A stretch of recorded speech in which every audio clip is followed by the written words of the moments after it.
sejam todos bem-vindos, bem-vindas. Bom dia, boa tarde, de onde você estiver nos vendo e quando você nos assistir.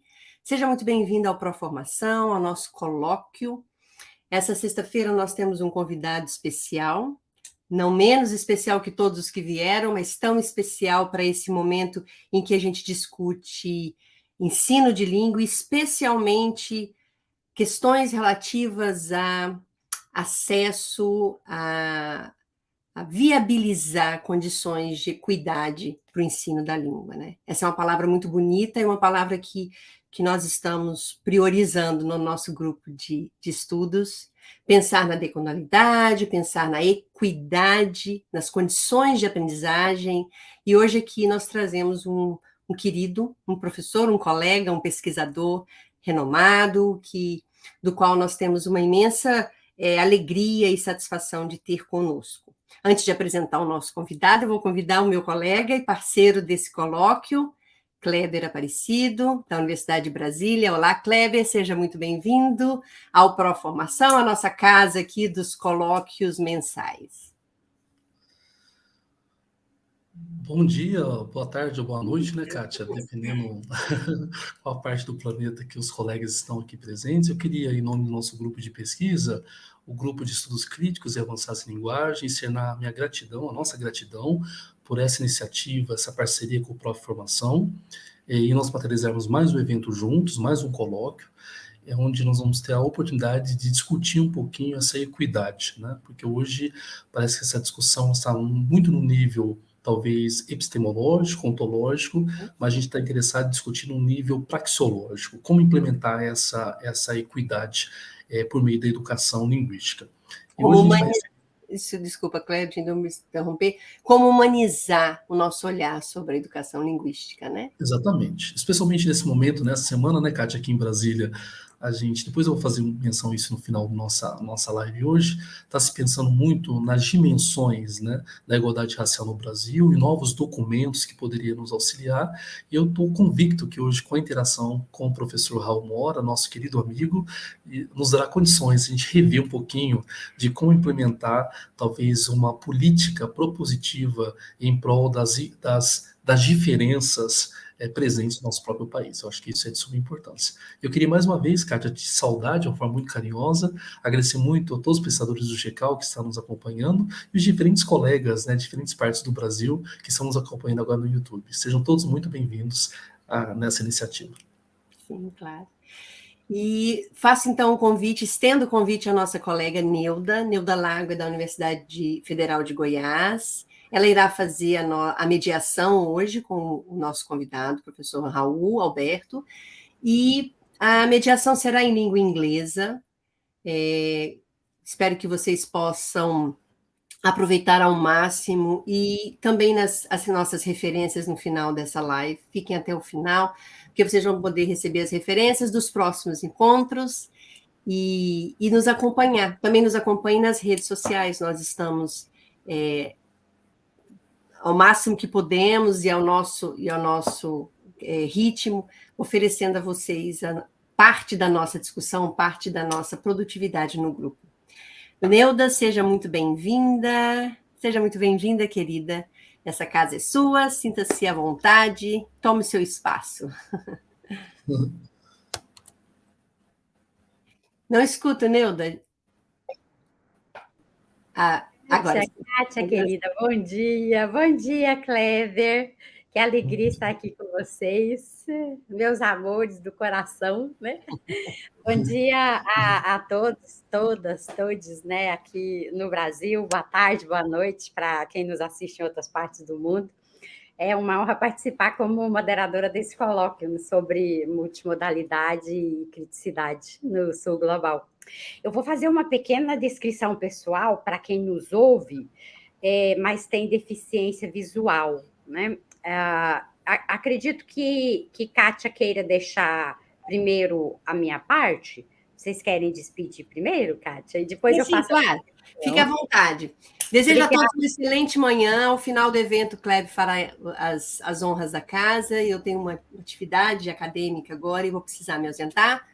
Desde já me despeço, um beijo grande, Neuda, um beijo, Kleber, e tenham uma excelente manhã todos aqui. Beijo grande, querida. Tchau, tchau. Bom, muito obrigado, Neuda. E agora, você poderia fazer a sua autodescrição, Neuda, e depois Vou fazer. sua autodescrição. Eu vou fico nos fazer, sim. bastidores. Isso, muito bem. Para quem nos ouve, né, mas tem deficiência visual, então eu vou fazer a minha autodescrição. Eu sou a professora Neuda Lago, da Universidade Federal de Goiás. Eu sou uma mulher cis, da raça preta, né, de cor um pouco preto parda, né? O meu cabelo é crespo, eu sou muito sorridente, o meu cabelo castanho tem franja e bate mais ou menos no ombro, eu estou usando óculos, vestindo uma blusa amarela de meia manga e um colar com a bandeira da Colômbia. Eu estou aqui no meu escritório, na minha casa, aí atrás de mim tem uma estante com livros, um cavalo brilhante, um cavalinho, uma planta trepadeira, e do meu lado tem um pequeno porta-bandeiras duplo, que eu trouxe para honrar o nosso convidado, que é da Colômbia. O porta-bandeiras tem a bandeira da Colômbia e do Brasil, né? Então, I'm going to make this personal description for those with visual deficiencies. I'm Professor Neuda Lago from the Federal University of Goiás, Universidade Federal de Goiás, UFG. I'm a cis woman, black, with brownish skin, curly hair, and smiling. My brown hair has bangs and it's shoulder length. I'm wearing glasses. I'm wearing a yellow half-sleeved blouse and a necklace with the Colombian flag. I'm in my office, in my house. Behind me is a bookcase with books, a shiny horse, and a climbing plant. And by my side, there is a small double flag holder with Brazil and Colombia flags to honor our guest from Colombia. Então, em nome do nosso grupo de estudos críticos e avançados em linguagens e do Proformação, sejam muito bem-vindas, bem-vindos todos que estão nos acompanhando ao vivo, né? Nós vamos ter o prazer de interagir com vocês via chat, majoritariamente em língua inglesa, mas vamos ter umas gotas saborosas de espanhol e de português mescladas, né? Mescladas com a língua inglesa. E fiquem à vontade para escrever suas perguntas, comentários, contribuições durante as falas do professor Raúl Mora. Nós vamos ficar muito felizes com a participação de vocês, né? E esse colóquio vai ficar disponível para quem nos assiste offline também, por tempo indeterminado, né? Para amplo benefício de quem se interessa pelas nossas temáticas. I welcome everyone following us live on behalf of our Group for Critical and Advanced Studies in Language, GCAL, and Proformação. We'll have the pleasure of interacting with you via chat. And please write your questions, comments, and contributions during Professor Mora's speech. We'll be happy with your participation, and you are very welcome, and also welcome to you who watch us offline. This video will be available indefinitely for the benefit of anyone interested in our topics. Our colloquium today has this theme, bridging multimodality and criticality towards more equitable language education in the global South. Let me just ask Simone, please, to start presenting. Simone, darling.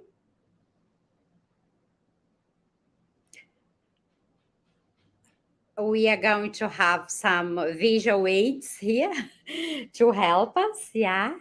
That's the title of our colloquium, as I have just said. I've told Professor Raúl Mora that I'm going to address him with my Brazilian accent, Raul, yeah? Raul Mora, as we say here in Brazil. Antes de continuarmos, eu gostaria de convidar vocês a acessar os QR Codes. Simone, please, querida, pode colocar o próximo slide. E, Simone, coloque... Tá em tela cheia, né? Você clicou embaixo?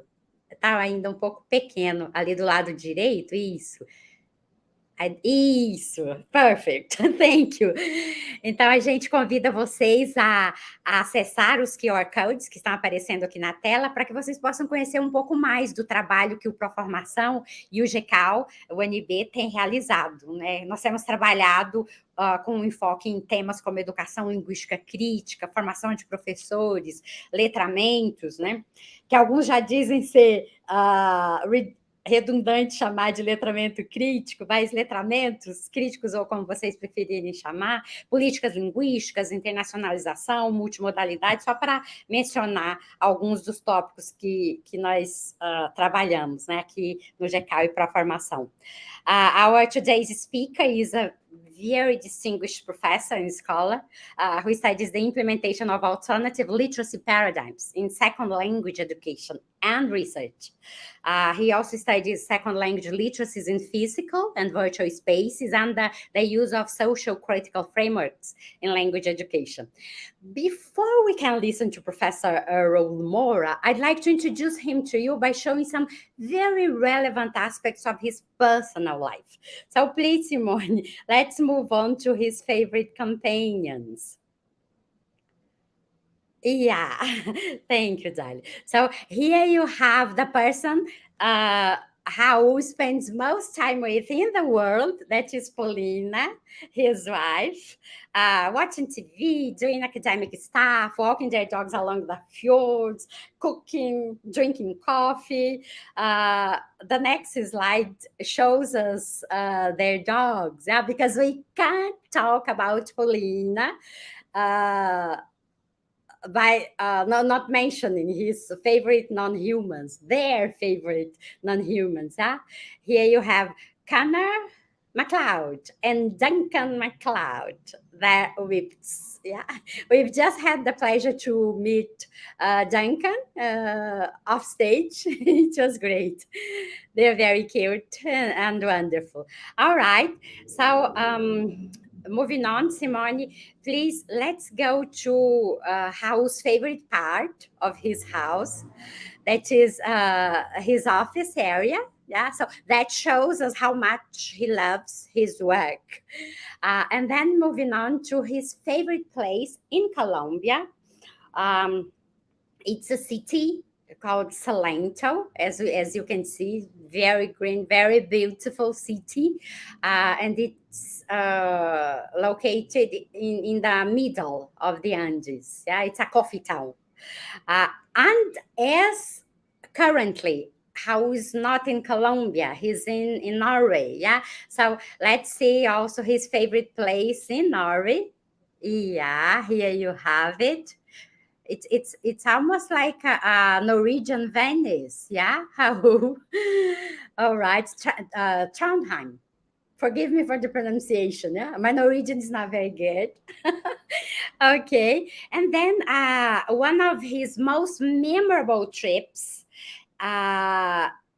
was in Salento in 2021, yeah, the whole family, as you can see there, and they spent 5 weeks. So that's very memorable for them. Moving on, I brought just 5 more. Simone is going to show all at once, please, Simone. Yeah, 5 more details very fastly. We are going to see, first of all, the person who has most influenced, or one of the person who has most influenced Raul, that is Professor Arlette Willis. Yeah, it's his mentor and his academic mom. She's the professor in charge of curriculum and instruction at the University of Illinois. And then we have his favorite dish here is a Colombian food, changua. It's a soup made with eggs, milk, and cilantro. It's a childhood delicacy. Yeah? And now his international ethnic most favorite food is bulgogi. Yeah, for the ones who are familiarized with the ramas, you probably have seen that around. Yeah, it's a Korean beef dish. And Raul's favorite clothing is his epic scarves. Yeah, everybody knows he always wears one. Moving on, Simone, show us his scarf here. Yeah, so you can always find all kinds of scarves with Raul, and I am always very envy, yeah, because as I was telling people, I'm here in Goiânia, quite hot. Goiânia, Goiás, it's the central west of Brazil, and it's very hot. So quite seldom we have the opportunity of wearing scarves. Quite envious of you, Raul. And then let me move on into my deepest reason for envy, that is Raul's hair. Yeah, his favorite haircut we can have there. It's his fabulous afro. Raul, I have this Rauli envy because I have afro hair, but my hair is sort of I mean, it doesn't have this volume. Yours is magnificent. All right. So I'd like just to tell you a little about his colors. Now, everyone who knows him knows that his favorite color would be orange and blue. He has them tattooed. One more, Simone, please. He has them tattooed on his arms. Yeah? And then moving on, yeah, here we can see better. And then the last piece of personal information is about his nickname. The next slide, please, Simone. It's a very peculiar, quite singular nickname. It's El Patron himself. Yeah. So as you can see over there, this is an Instagram picture. It's a post, yeah, and you can see Raul has had this nickname for a long time, and it's still going on following him around in social media. Oh, it, by the way, is very rich. I invite you all to follow him around. It's delightful and teaches much. So, Simone, moving on, please, darling. This is just a bit of academic information about Professor Raúl Mora. Yes, he belongs to the Fulbright alumni. Yeah, he finished his doctorate in 2010. And go to the next slide, please, Simone.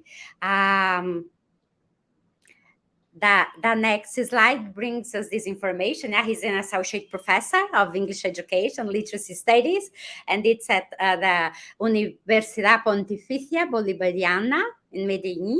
Yeah, Escuela de Educación y Pedagogía, and he is a member of the board of directors at the Literacy Research Association. He's a founding member at the Transnational Critical Literacies Network. He's a Fulbright, as I said, alumni and Fulbright Columbia ambassador, and he's a member of the Honor Society of Pi Kappa Pi. All right, so Simone, please.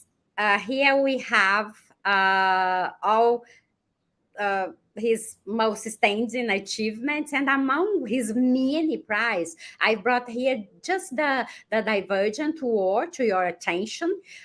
One more, Simone, please. The Divergent Award.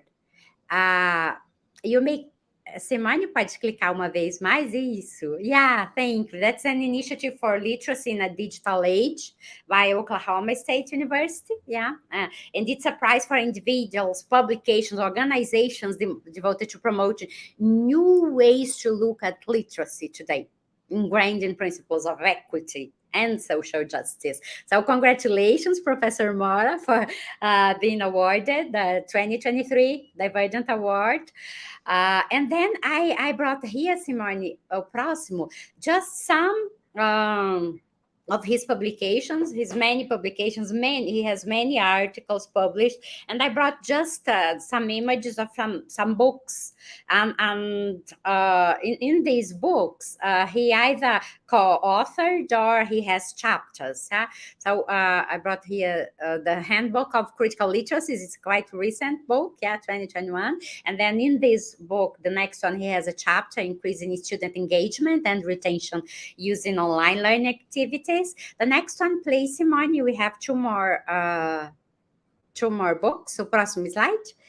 Yeah, here he has also chapters in preparing teachers to teach English as an international language and in learning cities, volume 8, yeah, where he discusses in a chapter with some of follow some colleagues. He discusses about education in Colombia. Very nice. So now I finished this. Yeah, I had lots of things to tell you about Professor Raúl Mora, but we have constraints of time. Yeah. So besides having a massive academic production, Professor Mora has been awarded these many international prizes by international associations, and not only because of that, but mainly because of the power and the significance of his ideas. Listening to him today will be worthy to all of us. So here to discuss the challenge of multimodality and criticality and how they can be more inclusive and sustainable for society, please welcome Professor Raúl. Neuda, muito obrigado por sua introdução. Foi formidável, maravilhosa. I don't think they've ever introduced me with so much detail in my entire career. I mean, that I have actually talked about the personal stuff more than the professional stuff, and I really thank you for that. Boa tarde. Boa tarde na Noruega. Eu estou na cidade de Trondheim, ou Trondheim, no noruego. É um grande prazer estar com vocês nesta tarde e apresentar meu trabalho de multimodalidade, criticalidade e conscientização. Just a little spoiler, we're going to get to that. So if we can start sharing, if we can now share the slides, that would be wonderful. Yeah. Okay, perfect. I think everybody can see it.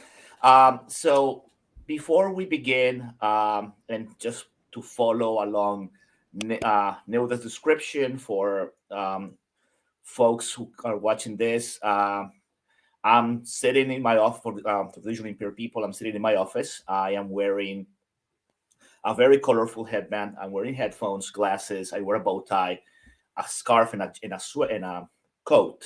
Sitting on a gaming chair, and behind me it's just a bed. So nothing substantial. The opening slide has a bright green with the title.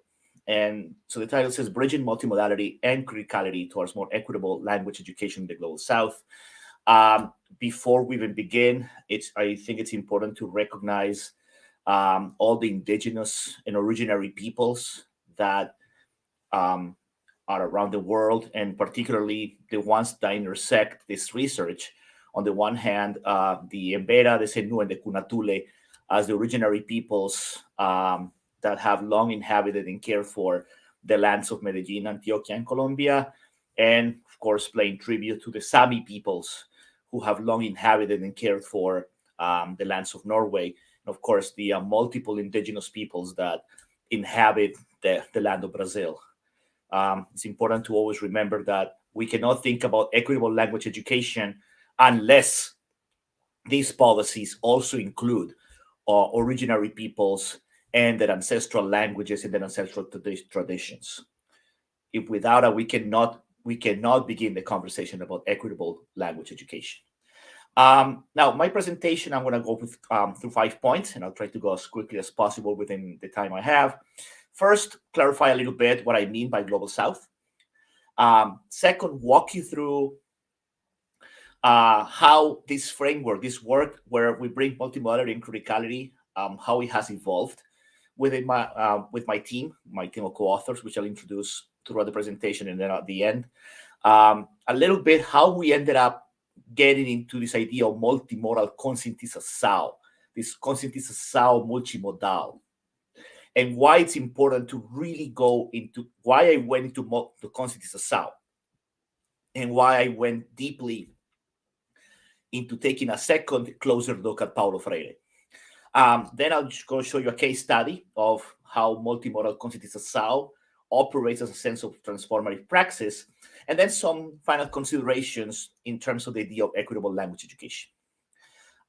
So first of all, about the Global South, I'm going to share, it's a long quote from a recent article that I published with two colleagues, Jean Fontian and Ruth Harman, where it's part of a special issue on translanguage and multimodality, where I and my colleagues and we talked about this idea that I don't subscribe to this notion of global north and global south as purely geographical, but more ideological. And as I say here, I quote, we have witnessed global north dynamics across social groups in Latin America, Asia, and Africa. We have seen global south dynamics of resistance in social groups in Europe and North America.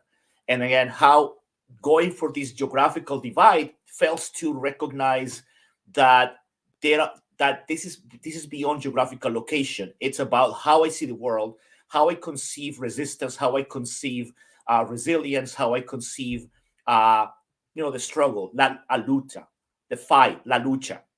Like right now, I'm in Norway.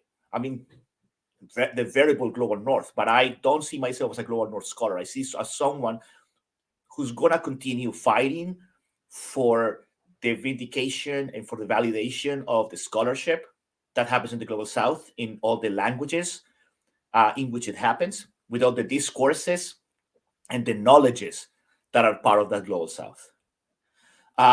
With that, it's important to also think about some of that this work it's framed within some trends that we want to disrupt in terms of curriculum policy. That what we have seen usually, and I know this is the case of Colombia, I know this is probably the case of Brazil based on the conversations that we had with colleagues, there is this idea of adopting foreign trends without any context, not thinking of meaning-making processes, where we don't think much of the learners or the teachers for that matter, and that we want to tend to perpetuate these world hegemonies. And then how there is in some of these decontextualized practices, there is no interest in looking at political, social, economic, or behavioral issues that are part of how we learn and use second languages. We cannot detach language use, whether it's our native language or second languages that we use, from the political implications of using those languages, from the social context where those languages happen, where the economic decisions that sometimes move us into one language or another, and into how those languages have an effect on the way we talk about the world and the way we see the world. It is from this context that we decided to start thinking of a new epistemology. I like to think of epistemology and conceptual frameworks, I think, that are living and growing. A little bit influenced by new materialisms and post-humanist theories. I don't think that a conceptual framework is something that is static. It is static when you read a text where we posted the framework. But as we continue growing as scholars, as individuals, as humans, we develop relationships with this non-human that we call the conceptual frameworks. And those relationships, as we're going to see when I show you the case study of Andres, one of the co-authors of this work, it's part of our growth. So we started basically a little bit of this work looking initially at the idea of conscientização, and then going back to Freire and a little something I wrote about defining the term of conscientização. And then I started working on doing a lot of work on critical literacy and multimodality. So there is this 2014 article that it's about critical literacy in Colombia, one of my first major publications in the Journal of Adolescent and Adult Literacy, and how that later helped me propose this idea called multimodal critical consciousness around 2017. And around 2019, 2020, Andres Tobón Gallego, one of my co-authors and one of my researchers at LSLP, he embarked on looking at multimodal critical consciousness as a praxis. And that eventually got us into multimodal conscientização. But I'll get to that in a second, because before I even tell you what this is, I think it's important to go back and why we got there. So when we think about this initial idea of multimodal critical consciousness, we're talking about this idea of how we validate the power and the potential of semiotic meaning making. So it is multimodality. And especially how this can help us develop a sense of critical praxis with younger learners and with novice learners. A lot of sometimes there is this misconception in language education in particular, that you can only do critical literacy or criticality or this deep thinking about societal issues and about the world and equity and social justice with advanced learners or with adults. So sometimes we fall prey to this trap of undervaluing and underestimating the potential that children, even in preschool, first grade, second grade, in elementary school, or people who are just beginning to learn a language have to use that language in a critical way. So, and then we have the idea of praxis that Andres proposed. And this idea that, and at the core of this is this idea, as Andres points out here in his definition, that we cannot isolate the classroom from real life. That sometimes we have created, whether accidentally or openly, these divides between the classroom and the real world. And we have seen it in the dialogue we use, that sometimes those of us in ELT, we have long talked about the importance of introducing quote unquote authentic materials into the classroom.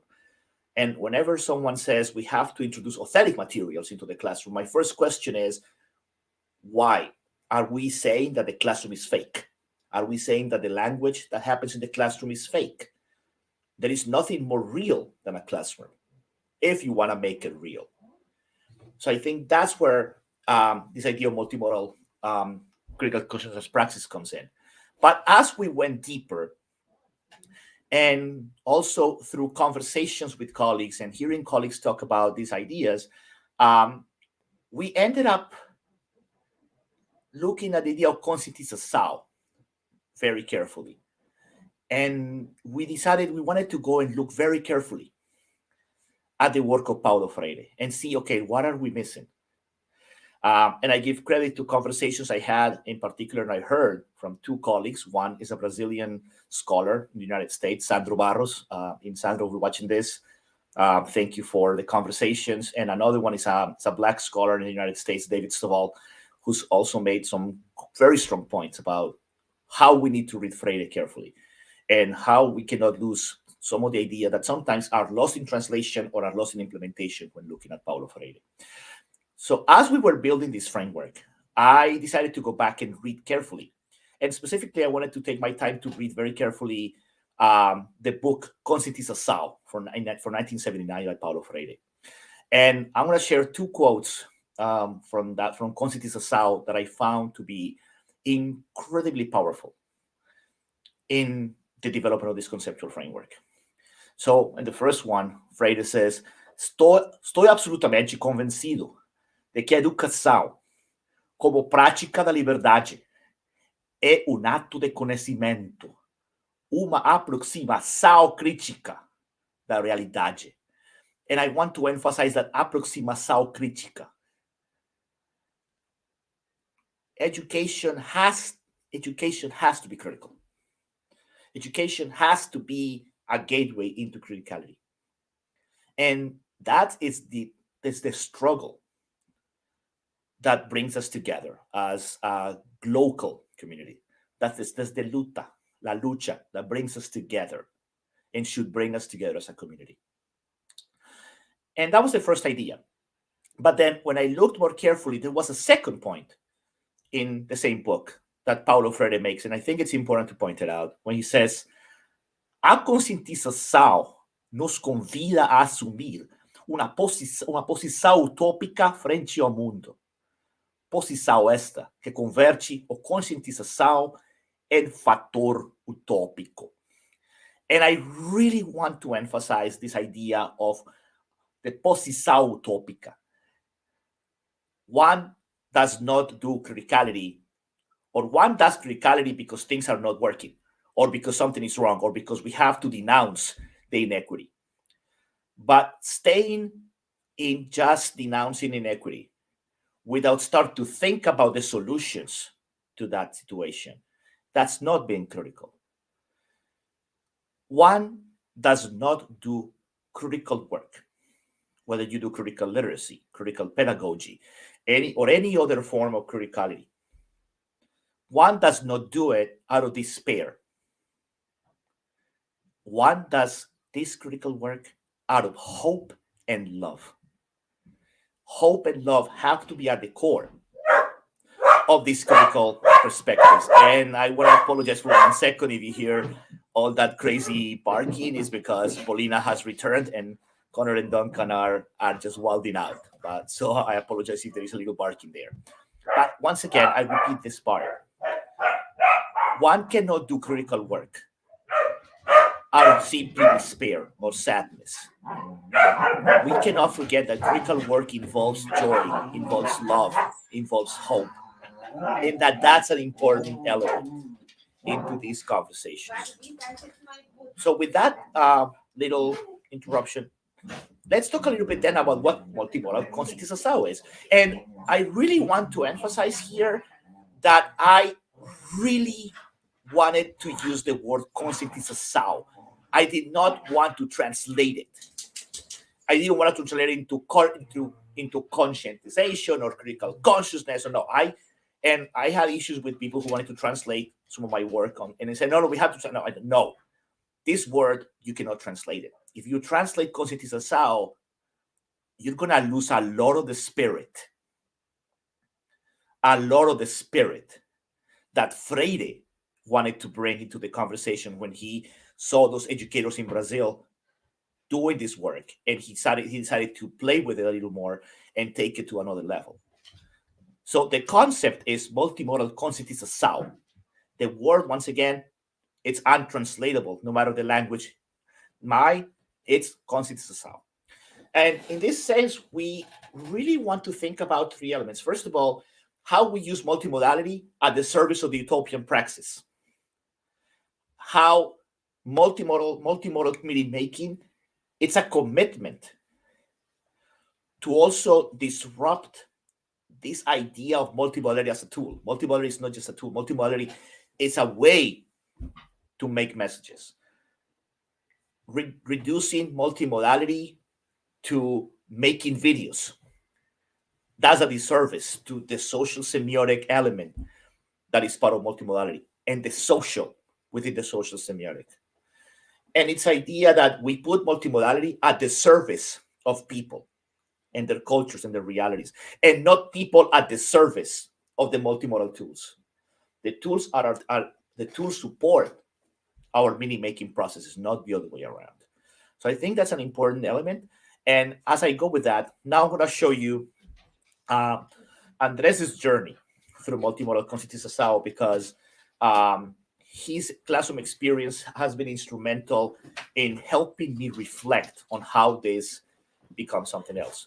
So when before we begin this journey, Andres, and these are actual excerpts from a book chapter we published last year in a book co-edited by my colleagues Sandro Barros and Luciana de Oliveira. Greetings to both of them, to Lu and Sandro, for the beautiful volume they put together about Paulo Freire. He says an important thing here. Children have their own ways to engage with consciousness.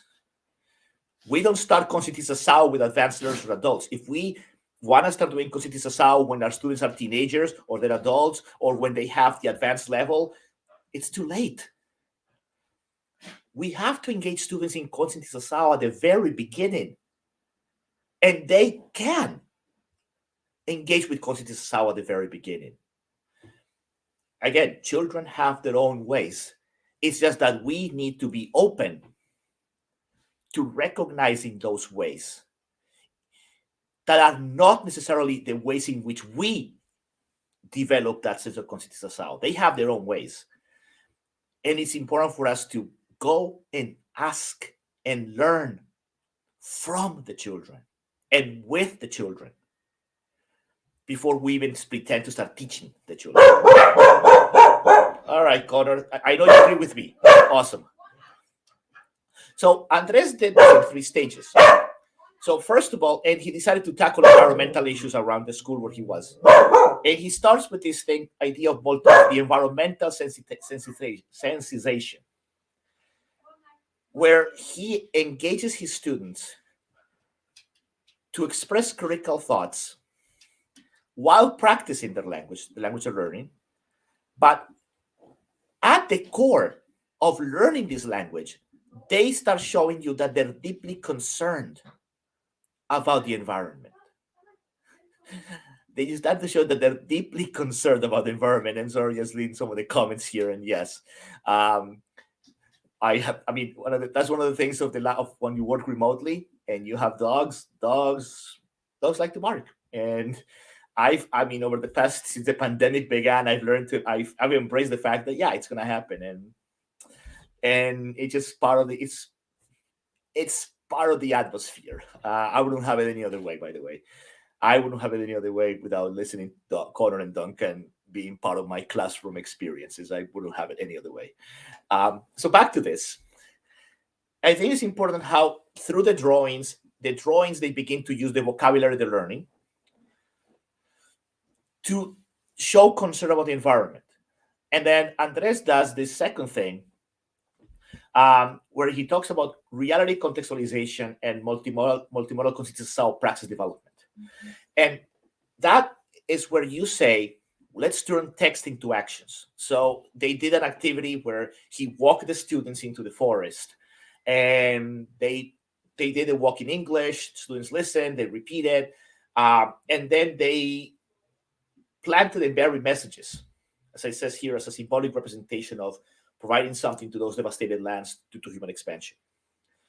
And in that way, he says the students develop a sense of compromise, a commitment to the reality. So multimodal conscientização is that. It's how we use language to develop this sense of compromise, this sense of commitment, this sense of engagement, not simply with the language, but with the world that this language reflects. And again, this is once again this makes us go back to a lot of ideas about the world and the world that Paulo Freire talked about in his work. How language is a conduit to develop a new sense of engagement with the world. How I use language to every day renew my commitment for a better world. That if we are teaching languages, we're teaching languages to have a commitment with a better world. And this is kind of like, now we get into the last part, so we can really get into the Q&A for this session, where I think about this idea of language education as a luta, an utopian project. And I want to start with this quote by Maya Angelou, who says, the truth is, no one of us can be free until everybody's free. So if we think about where the local comes into play, and I took one of the questions that I saw they share with me, it's going to come in the Q&A. One of those things is understanding that whatever I'm fighting for here, it's not an isolated fight, that the fight teachers are having in Colombia is very similar to some of the fights that teachers are having in Brazil. And as some of the fights that we are noticing teachers are having in certain places in the United States, in Europe, in Africa, in Asia, even if we don't see it, there are elements of that lucha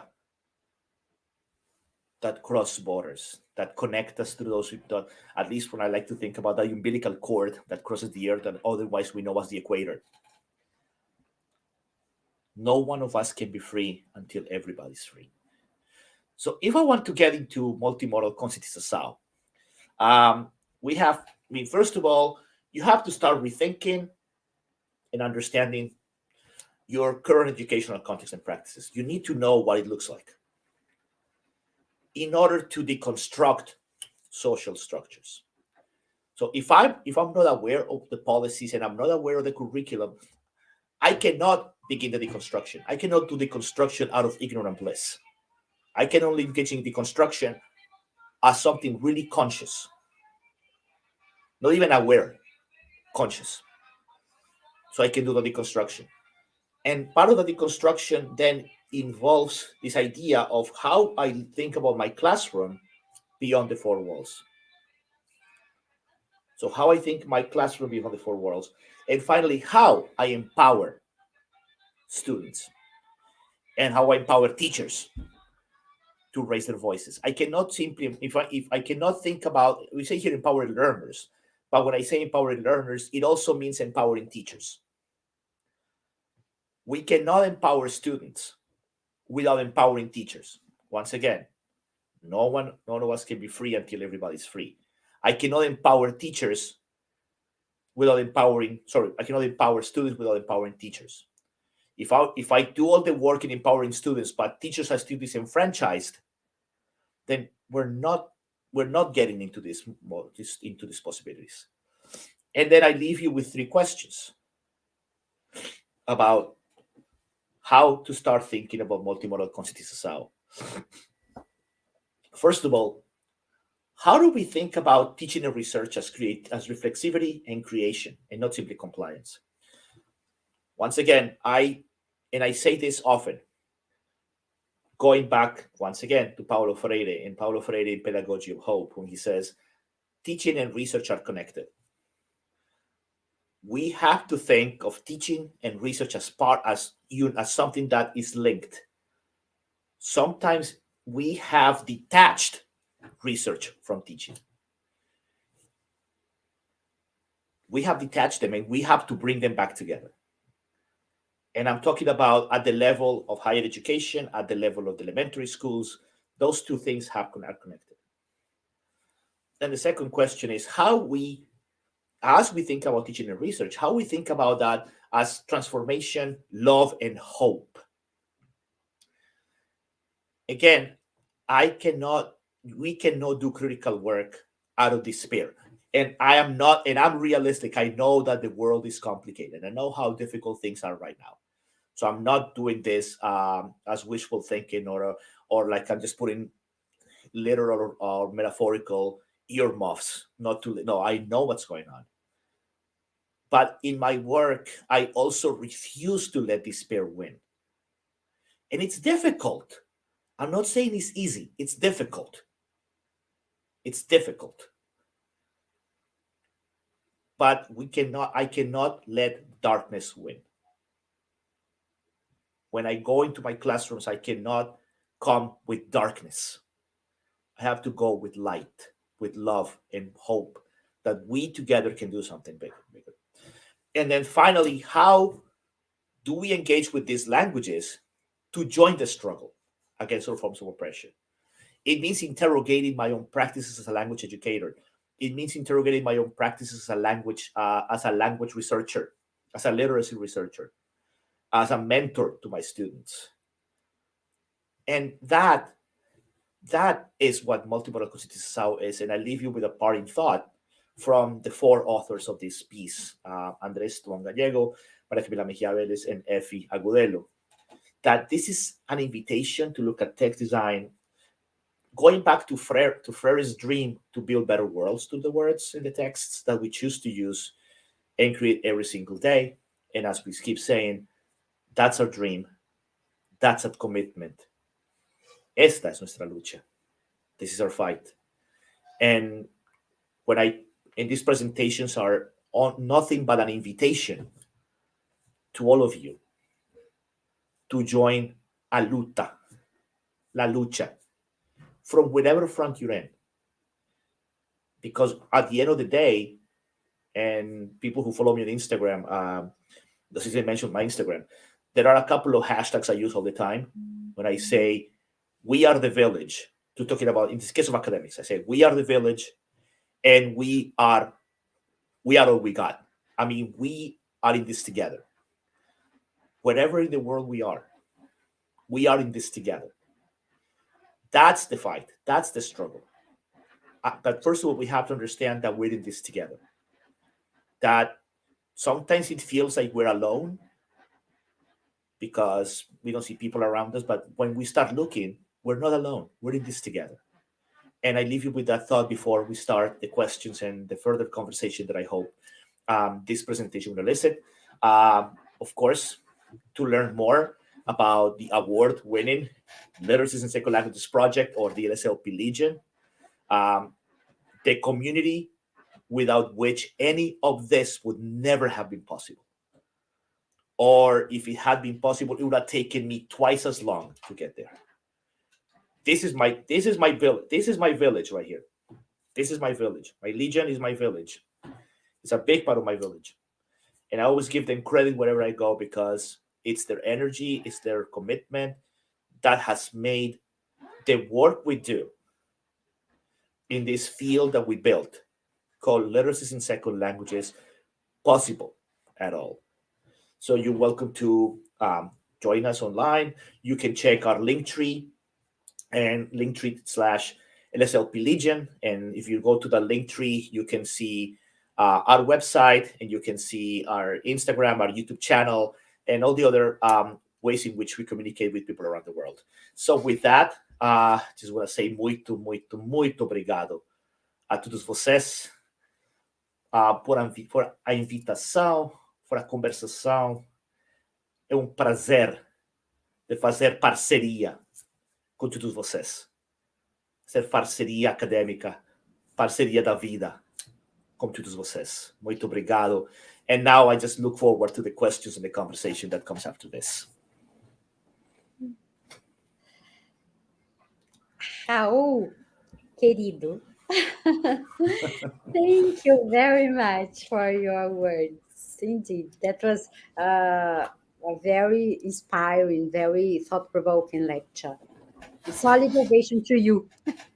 While using the construct, I loved the construct as multimodal conscientização, yeah, and beginning in childhood until each and every one of us is free. Sim, esta es nuestra lucha. I'm very happy for listening to you. I was delighted, yeah, and inspired, indeed. And we are having this moment of interaction now. So you our audience, if you have any questions, any comments, either about today's colloquium or any related topic, yeah, or personal questions, please write them in the chat box. Professor Raúl will address them at the end of his presentation here, yeah. We still have some minutes for this interaction. And also, you'd love to know where you are participating in this colloquium, yeah. So please use the chat box to type in there from where you are watching us. And let me just tell you that how we GECAL, our group read 3 of your papers, our recent papers. That was that one from 2021. You published about critical literacies in Colombia, social transformation and disruption ingrained in our local realities. We also read those papers from 2022. One was that about bridging multimodality and criticality to language education, yeah. So we see this multimodal conscientização, and the other one towards more equitable language learning and teaching frameworks. Moving from ESL to ESL to Colombian English, that was wonderful. So we have come up with some questions about that, but so just before we do that, I'll show you these questions. I'd love to know about your personal engagement. When is it that you in your life, in your academic or in your personal life, when and how did you come across criticality and multimodality as a study topic? Why did you choose to specialize? I think it's been a journey, and actually I think I wrote about that, a little bit of that journey in an article I published in a Colombian journal, House, an ethnographic account of my. And I think I started probably I started asking a lot of questions about what was wrong even when I was in college and when I was a school teacher. It's this idea that we can do this better and we can start asking more questions about society, I think. And I got more deeply into that when I was in graduate school. And I always credit two people in particular. One was Professor Letwell, is my mentor, because I started taking classes on critical literacy, and I always remember she gave me a copy because I needed it for my class of Pedagogy Depressed by Paulo Freire. And then another person I always give credit for that is Antonia Darder, the Puerto Rican scholar and activist, because she was the kind of person that kind of told me, like, if you want to get into this critical stuff, this is not something that is just kind of a hobby. This is a commitment. Yeah. This is a life commitment. And I think we kind of talked about that and why that matters in the conclusion to the handbook critical literacies, where we say critical literacy is not something that you do. It's something that you be. You be critical literacy. You don't do critical literacy, because it's important. I mean, so I think, like, no, being critical. Now, and being critical doesn't mean that you have to be in critical mode on 24 hours a day. It means you have to be committed, but it also means that you should take time off, and you should sleep, and you should rest, and you should eat, and you should hug friends, and you should hug those you love, and you should hug puppies. That's also part of being critical. So being critical is also finding joy in life, finding love, finding hope, not feeling that everything is going. I mean, things are not going well in the world. I mean, we have to be honest. Things are not going well. But it doesn't mean that I cannot enjoy the little moments in between. Like what's happening right behind me, that Duncan is doing a happy foot dance right behind me. And while I'm giving a lecture, Duncan decided that he has to jump in and say, I just had lunch and I'm very happy about it. And I'm just okay. And for me, it's like, yeah, it happens. It happens all the time. The cameos by Connor and Duncan happen all the time. But that's part of this. Yeah. I'm just like laying it down here, being serious about the critical stuff, and Duncan comes and says, I'm just gonna jump and dance. Both things are part of being critical. Yeah. Because being critical is also enjoying the fact that this guy is being himself. And that right now, probably this I'm really worried that at some point this is going to become viral. I mean, I'm going to end up seeing videos of me talking while Duncan is behind me on TikTok or whatever. If it happens, it happens. And if that's what's going to make, and if that ends up being a viral video that gets people to read my articles, I'm going to be very happy too. But yeah, that's not, go viral. But I think that's at the core. It's the whole idea of, we forget sometimes in the work of being critical, we forget about being human, and we forget about being people, and we forget about loving and about living. That's also part of being critical. So I think that's an important consideration right here, that being critical means I'm going to denounce the inequities and I'm going to fight for the inequities, but at the same time, I'm going to enjoy the things I have around me, and I'm going to enjoy that cup of coffee, and I'm going to enjoy that pastry if I want to have that pastry, and I'm going to, when I see friends, I'm going to show them the love, and we're going to hug it out big. We're going to be big hugs, because that's also part of being critical. It's those hugs that say we're in this together. Yeah, so it is about finding the balance, Raul, the balance between the battle, the war, because we know we must fight it, and gratitude for what we have already achieved. Yeah, being able to enjoy the moment. Take a look at this sound. How wonderful it is. It is also a call for reality. Yeah, when Duncan and Connor appear there. I mean, I read lots of comments in our chat box on YouTube about that. People were excited. Yeah.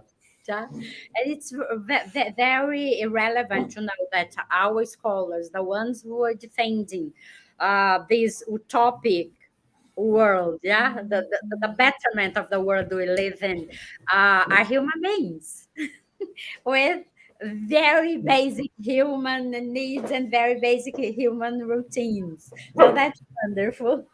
And I'm showing to you, Simone. Can you please help me here now? I'm showing to you some of the questions because time is flying, and I'm showing to you some of the questions the group came up with. And for you who are attending our colloquium and watching us, you may see we are also making it available for you the references of the papers we've read, GECAL group we've read. So these questions, they result out of the result of our readings and of our discussion. Because how we had a discussion 15 years ago, we had a group meeting. It was on a Friday morning as well, and just to discuss your texts, the 3 texts. So that was a very rich moment for us. And so this first question here, it's how can we effectively establish critical literacy as a disruption in a traditional setting? And in which ways can we implement features such as acceptance of students' mini-making? And how? Let me take the liberty of just associating this to that very question you brought to us, the first question you brought, when you said, how do you practice teaching and research as reflects oh my goodness. Help me there, how reflexivity. Yeah, reflexivity, yes. Yeah, reflexivity in creation, not just for compliance. So I'd like to hear what you Well, I would say the first thing I have learned by working with teachers over these years, and even while I might say, oh crap, yeah, oh no, yeah, it's my computer. I thought so. Evander was saying he couldn't listen, so I thought it was, as I would say, the first thing I've learned over the years by working with teachers is that this is gradual, and this is very important. That this is a gradual process, and this is not a process that this is not about 180-degree turns. This is not about 180. This is about 1 degree at a time. Yeah, you're gonna get to 180, but you're not gonna get to 180 in one sharp move. Because what happens if you do a quick 180, it becomes a 360.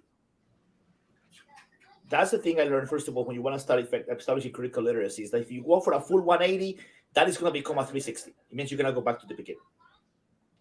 You have to go 1 degree at a time and one little thing at a time. So it's about how you start weaving these moments of criticality and these moments of meaning making into what you're already doing. One of the principles of critical literacy is this belief that teachers, for the most part, are deeply invested in their students. And that the only thing we can do is to help support them in that journey. So that disruption is something that is gradual. It's little by little, because the traditional settings are not ready for a full-on disruption. But you can gradually move them. You can tilt the pendulum in that direction. That goes into the second question. When you say exceptional students meaning making, it means being open to the fact that there is more than one form of meaning making. And that sometimes the best form of meaning making is through print text, but sometimes it's through drawings. Sometimes it's through memes. Sometimes it's through viral videos.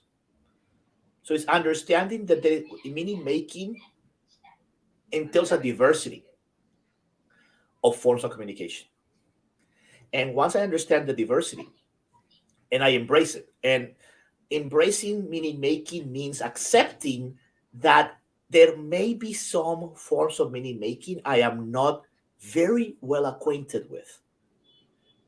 That there are some forms of meaning making that are going to happen in my classroom that I may not necessarily be familiarized with. And that it's perfectly okay. that you can that your students they can actually teach you a couple of things. I mean, I learned so much about meaning making just by working with my students and letting them show me what they do, and just give them the leeway to create. And then sometimes when I give them this leeway, they go back into, like it happened this semester in one of my classes. I said, we're going to analyze popular culture from a critical perspective. You can make it very meta and start making videos and viral videos. And they started doing PowerPoints and started doing written reports. Like, okay.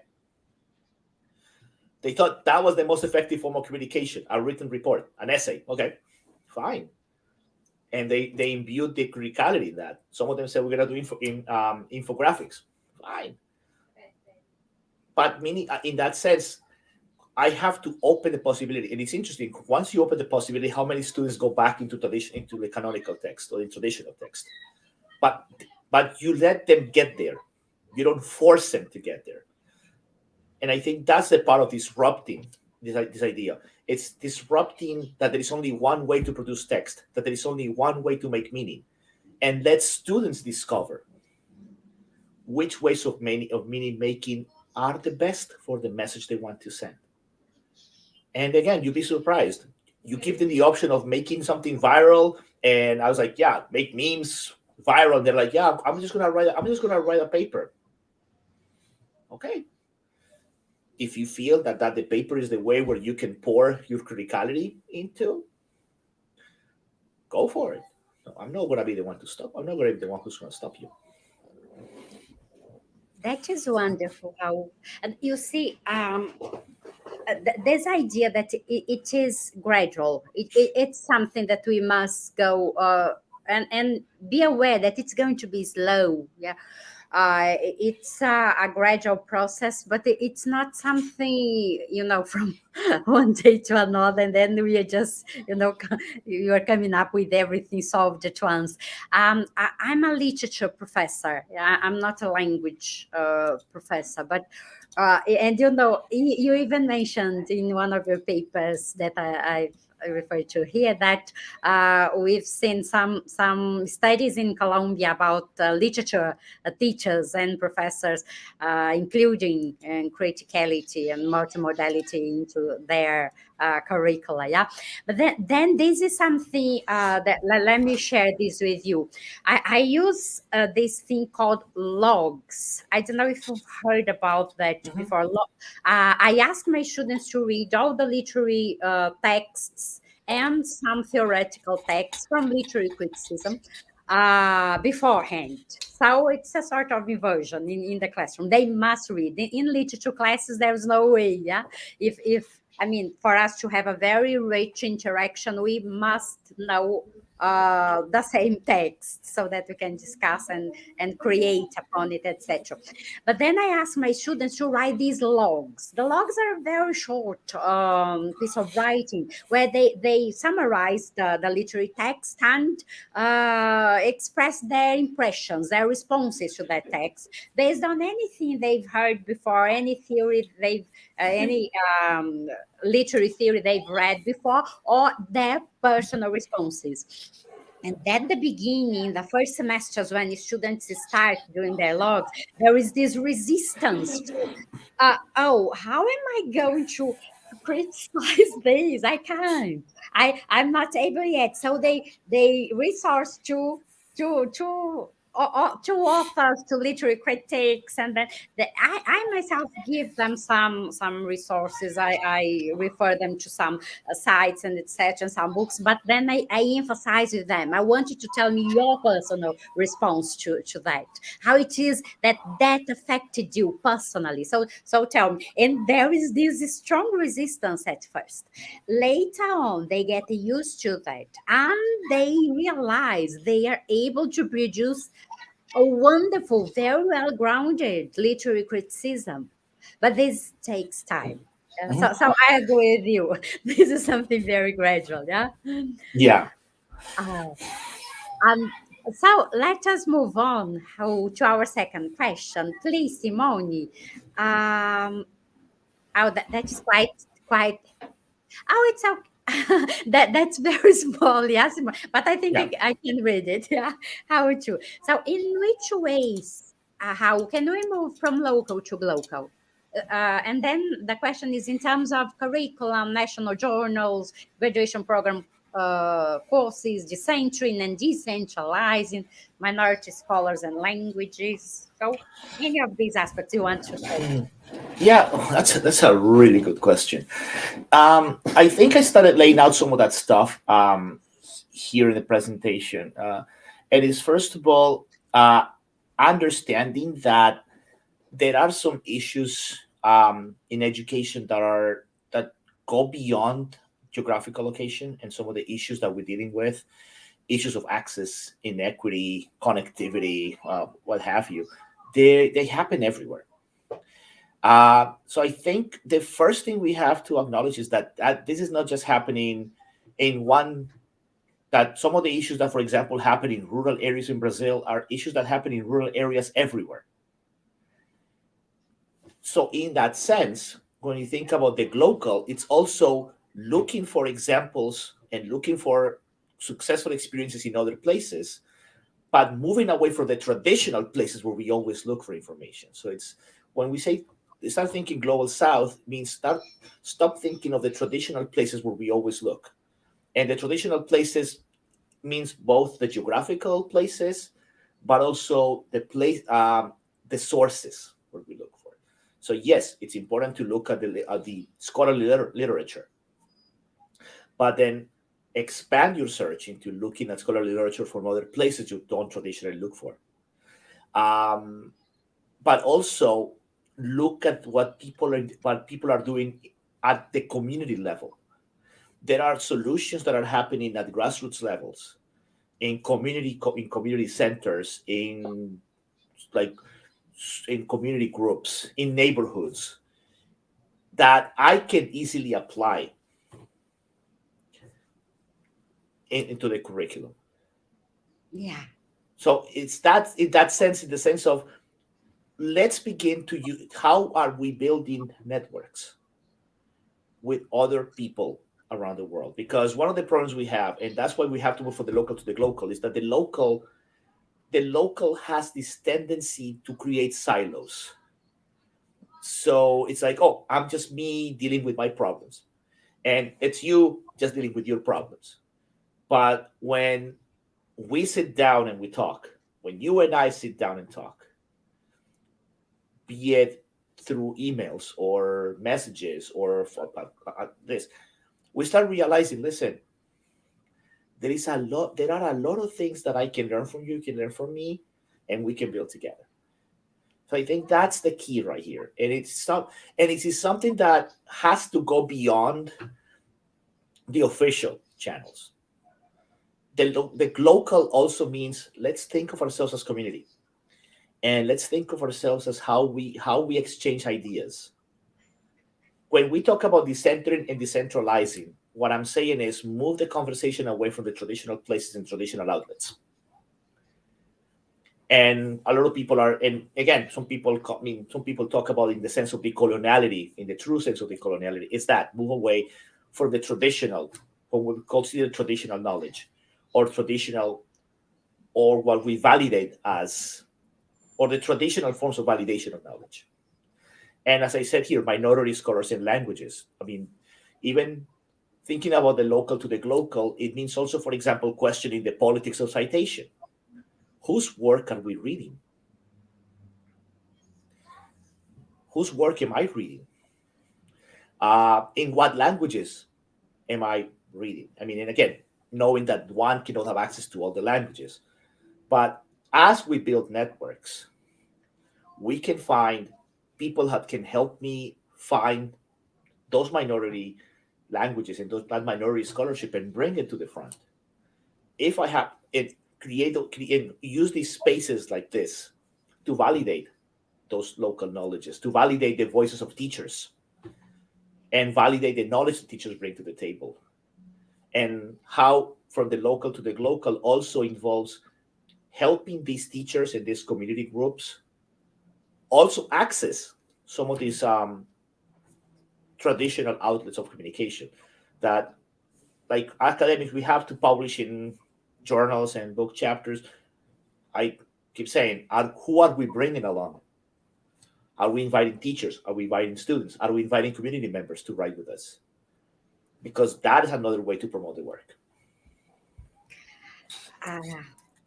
That is really fantastic. Let me read to you someone who agrees with me. Raul, Gabriela Martins Mafra from Unicamp, she say, você é fantástico. Thank you. Muito obrigado, Gabriela. Muito obrigado, Gabriela. And people, you may write there. I'm going to be reading your comments. Yeah.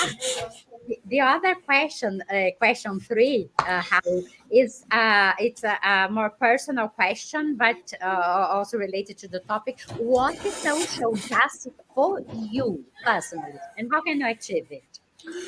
What is social justice for me? For me, it's simply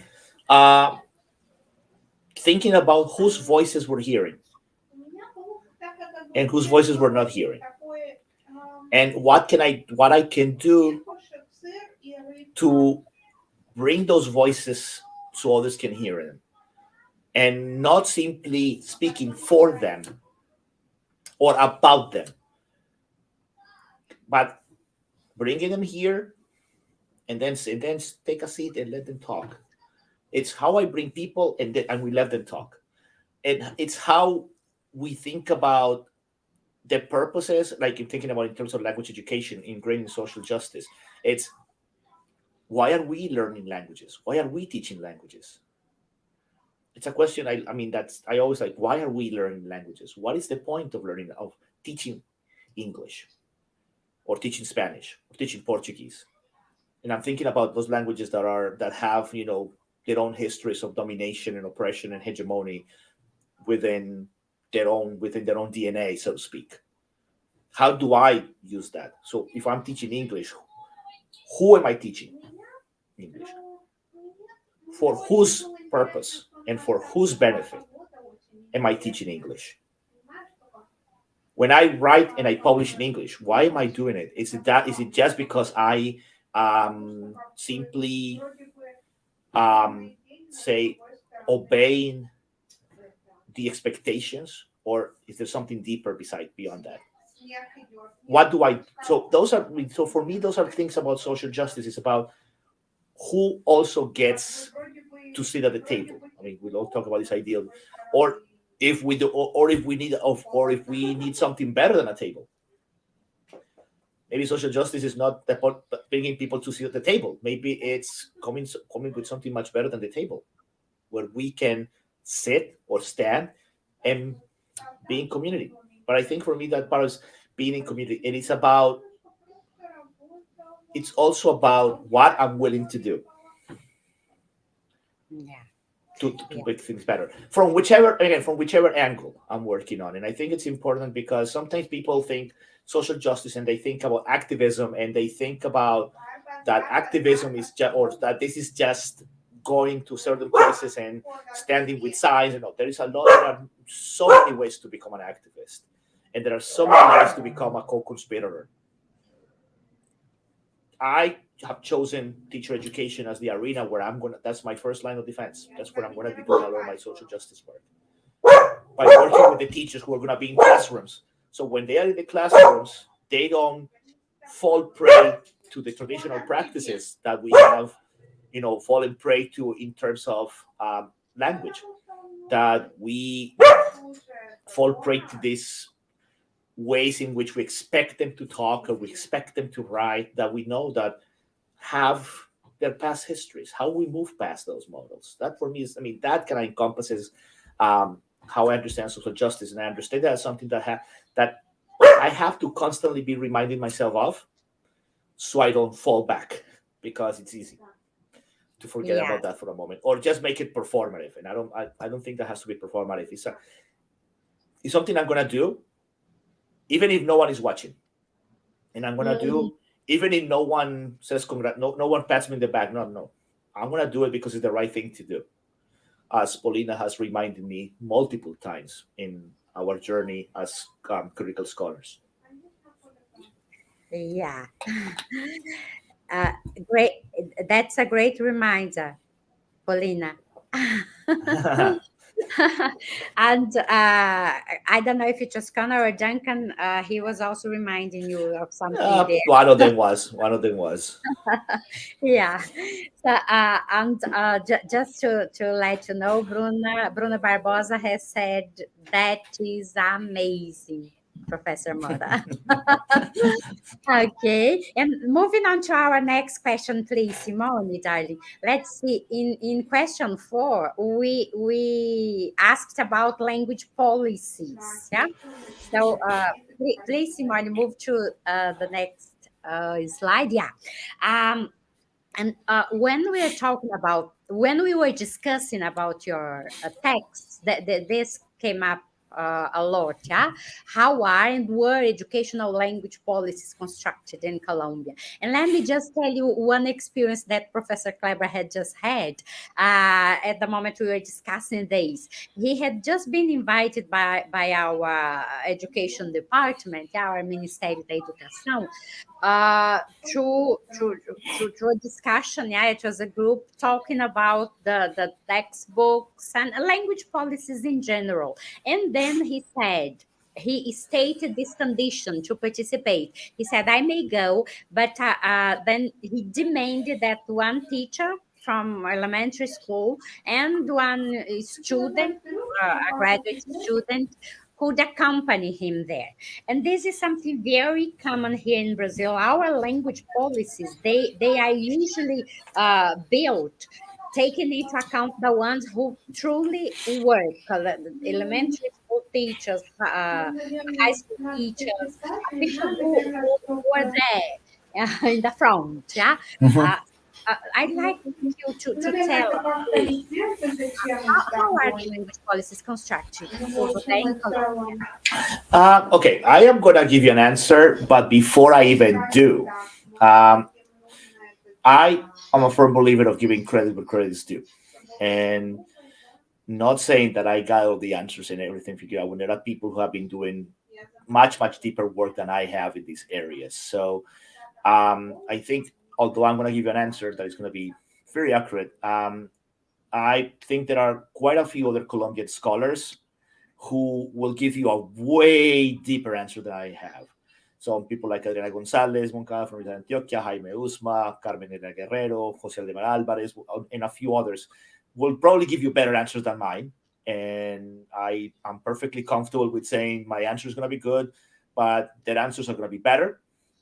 So at some point, if anybody and Clever knows some of this literature and some of these people, they probably would be people much better, would give you a far broader answer than I will. Not that I'm unfamiliar with this, but this hasn't been necessarily the biggest area where I have devoted my research. But what I do know is that even though we have made some efforts to try to involve the community, we're still falling short. A lot of language policies that we have.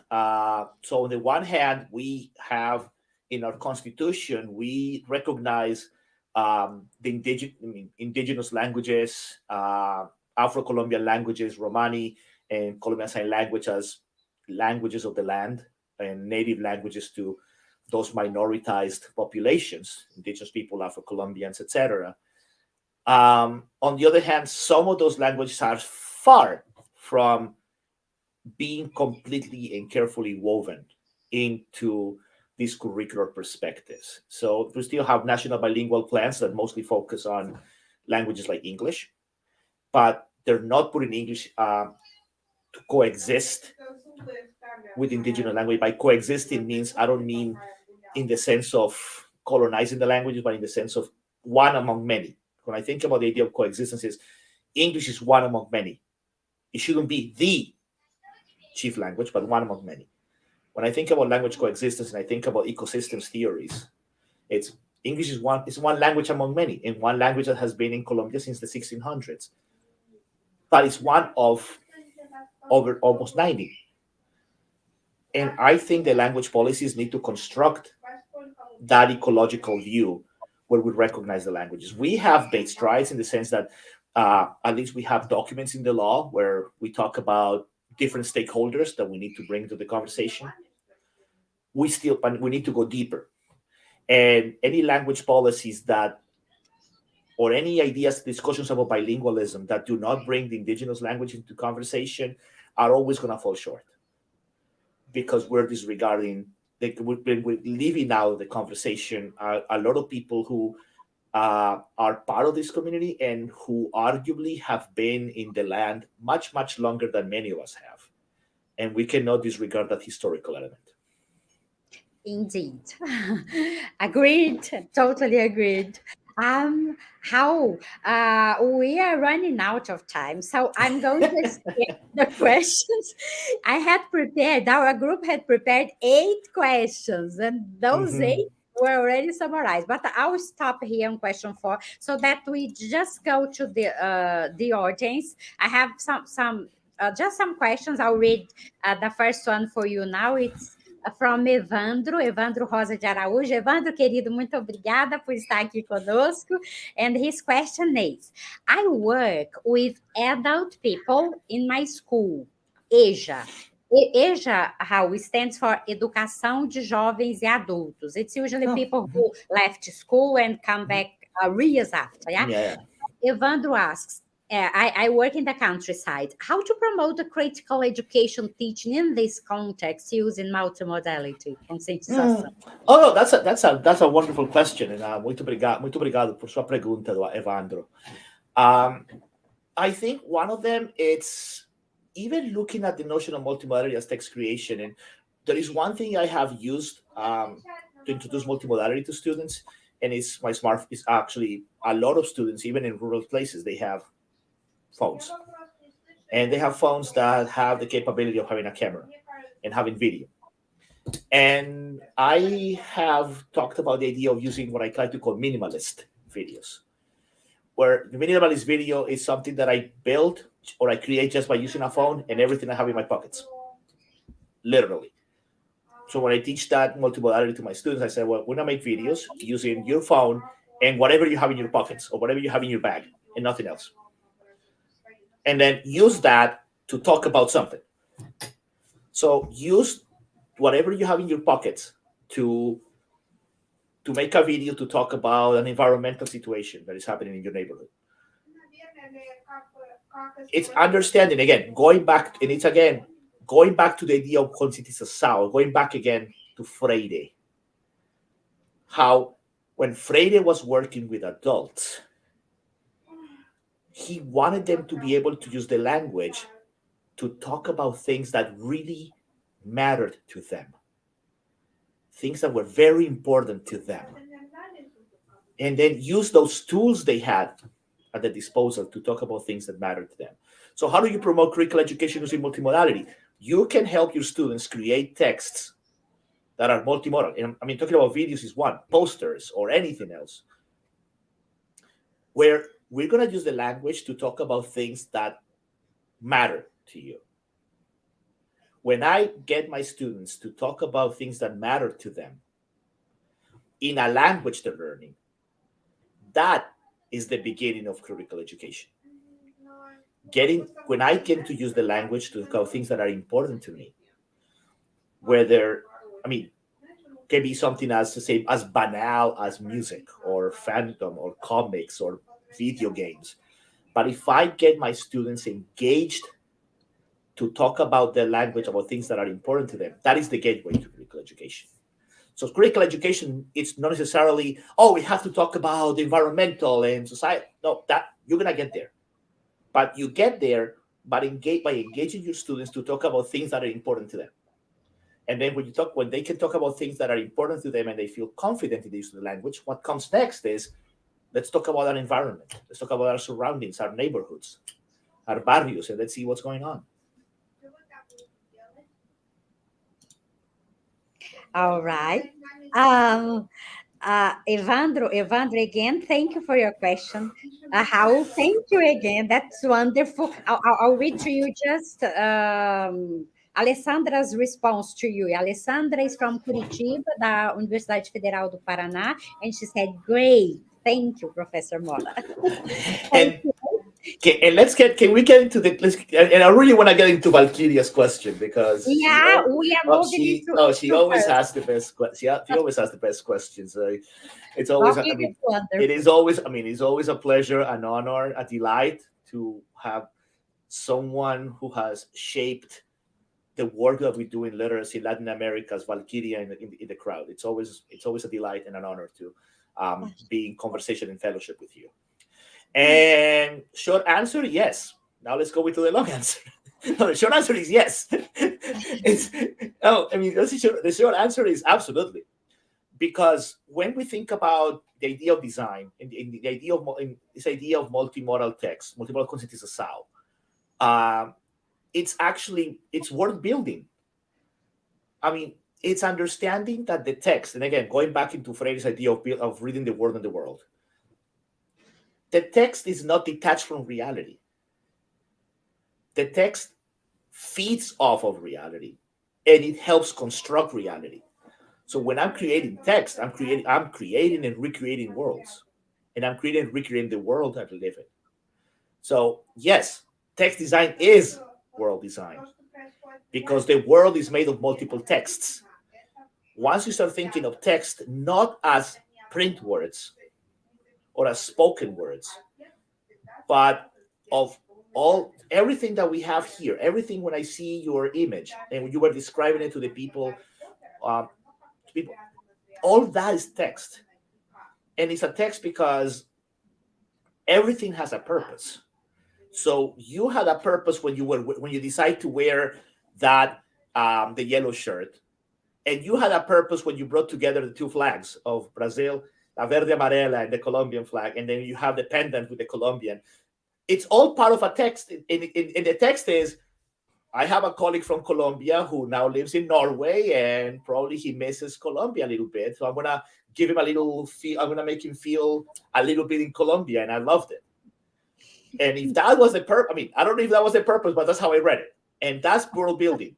And if that was the purpose, mission accomplished. And you can see in the background, I do have my Colombian flag. Although I didn't put it there. Actually, Paulina was the one who put it there for a very good reason. But that's building the world. So the answer again is absolutely. I cannot think about designing texts if I'm not thinking that those texts are connected with the world and with the worlds that I live in, and the world and the worlds that we are constructing every time we say something. Every time I talk about this topic, my world reconfigures, because every time I talk about this, a new idea comes in, a new wrinkle comes in, and I have to go back and look at the framework to reconstruct it. So text design is world design, because the text is a part of the world. And again, I didn't say it. Freire was the one who told us this is the way to go. I'm just listening carefully. I'm just listening to my friends Sandro and Dave Stuval and saying, no, listen carefully to Freire. He had this stuff there. We have to listen carefully. There's stuff there that is worth listening to. Indeed. That's wonderful. Thank you, Raul. Valquíria, querida, muito obrigada pela pergunta, por estar aqui conosco. Valquíria sempre né, nos dando força e luz, né? Inspiração e luz. Obrigada, querida. Então, Raul, nós essas as últimas, então, eu vou ler para você alguns dos comentários que a gente teve da nossa plateia aqui no chat, e a gente vai encerrando. Let's call it a day. Então, assim, a gente... Гарри Поттер, там смотри, там рассказано про школу. Школа существует в реальности. Let me see. Okay. I had here some many supervisees, many of our supervisees. Yeah, Evandro said maravilha. Evandro was the one you answered. Yeah? He's my doctorate supervisee. Muito bom estar assistindo. Luciene, Paula. I'm not going to say all your names, but thank you all for being here with us. Lucielen, yeah, Professor Paula Cobucci as well, Marcondes. Professora Rosinda, querida, que está aqui com a gente também, muito obrigada. E eles disseram, olha, alguns. Great talk, Professor Raul. Arrasou. Arrasou is great. A wonderful presentation. Let me see what else. Lauro Machado is sending his greetings from Brazil. Yeah. Daniel, fundamental words for teachers, professors, and instructors to make sense of critical realities and act in their communities. Yeah, that's true. Thank you, Danielle. And then lots of comments about Duncan and Connor. And Valkyria said, I really appreciate the way you look, congrats. Congrats, Raul. Ok, que lindo, disse a Gabriela. So, agradeço muito a vocês por todas as manifestações. Depois você pode ver, Raul, aqui, all the manifestations da enduring terms they use, their inspiring talk, Dilubia said, wonderful event, thank you, great. So, Raul, we've come to the end of our colloquium, and we are all gratitude to you. Thank you very much for all your words, for your time here with us. That was really thought-provoking. Oh, Joyce said that. Joyce Peterman said that was quite thought-provoking, very inspiring. It was wonderful to be with you. Way more even than I expected, and I had great expectations.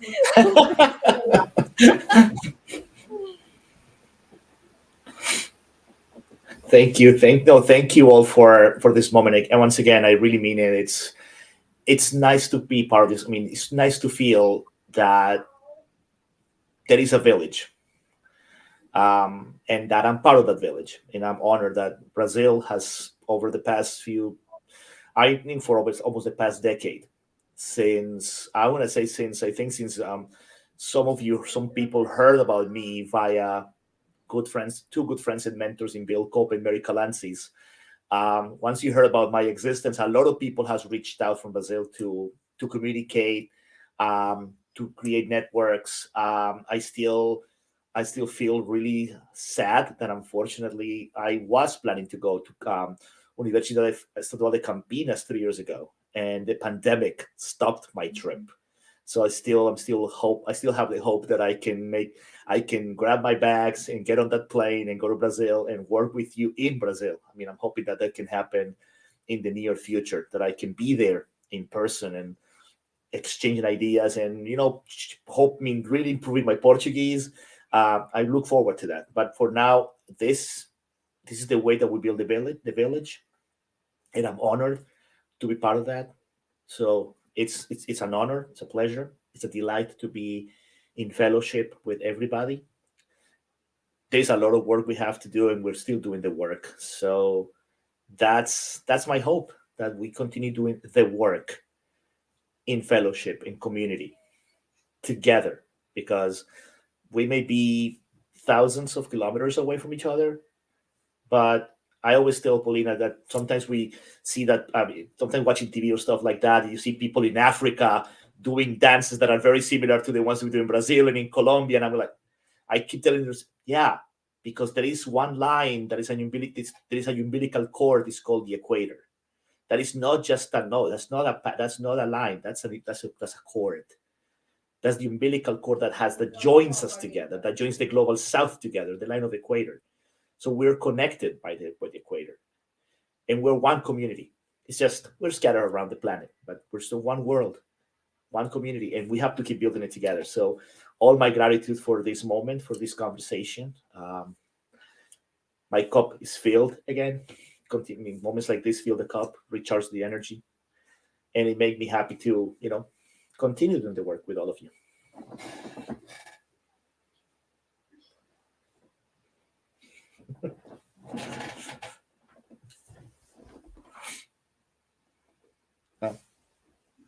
No, that microphone. Yeah, thank you. Oh, I think that was the sentence that most appeared in my classroom during the pandemic. Yeah, teacher, the mic, professor, the mic. Yeah, I was just reporting Tamara da Rosa's word. She said, I'm very proud of your work. Yeah, we all are, Raul. You are ours. We are the village. Thank you very much. So, Kleber, querido, passo a palavra para você, então, para fazer o encerramento. Raul, queríamos agradecer muitíssimo pela sua brilhante apresentação, sabe? Brilhante apresentação. Todos nós aqui, como grupo de pesquisa, como ativistas, estamos muito sensibilizados pela sua apresentação, com várias ideias, né, Neuda, muito importantes para a gente repensar as políticas públicas brasileiras em prol de uma equidade, uma igualdade racial. Eu achei que foi fantástica a fala, né? Eu queria, viu, Raul, destacar que você me inspira, né? Você me inspira como scholar, você me inspira como homem, você me inspira como pesquisador, você me inspira como professor, como educador. E algo que você nos fez hoje, Raul, foi da gente ter um olhar mais sensitivo acerca de Paulo Freire.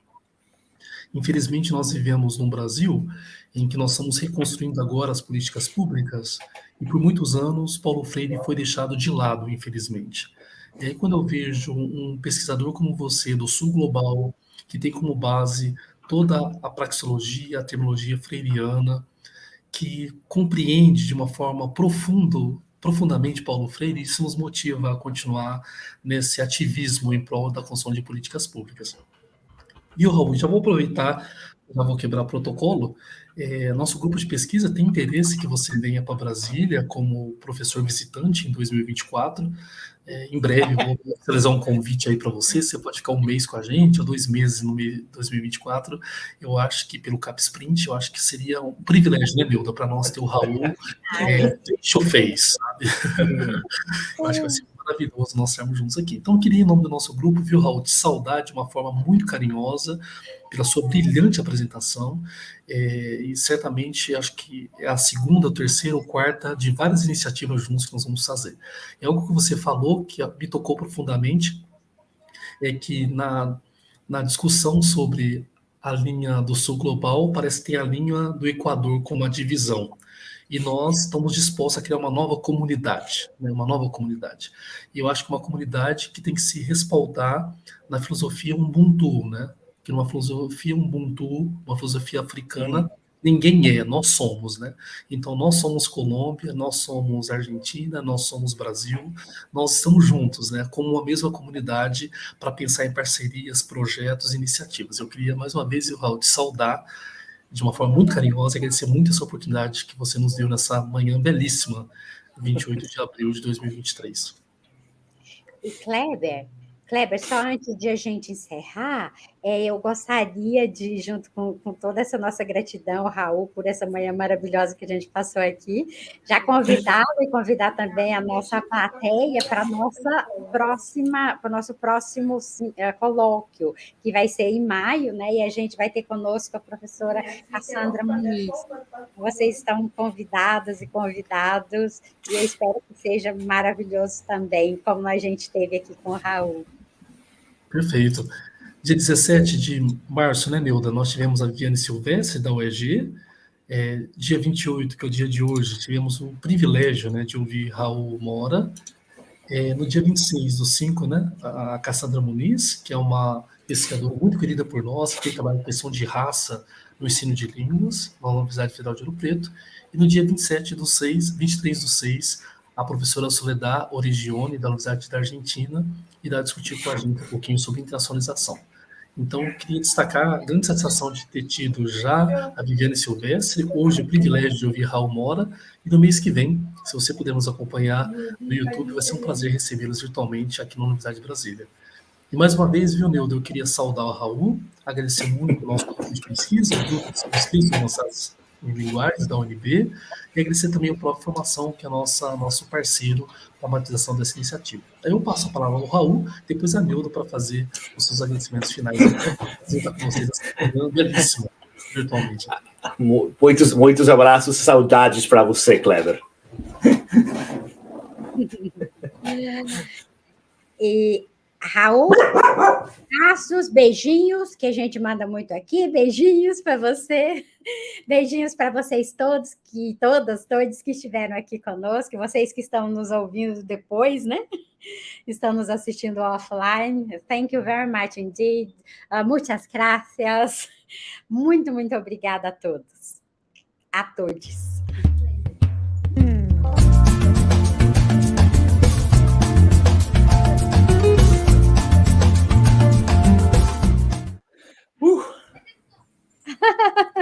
Isso é um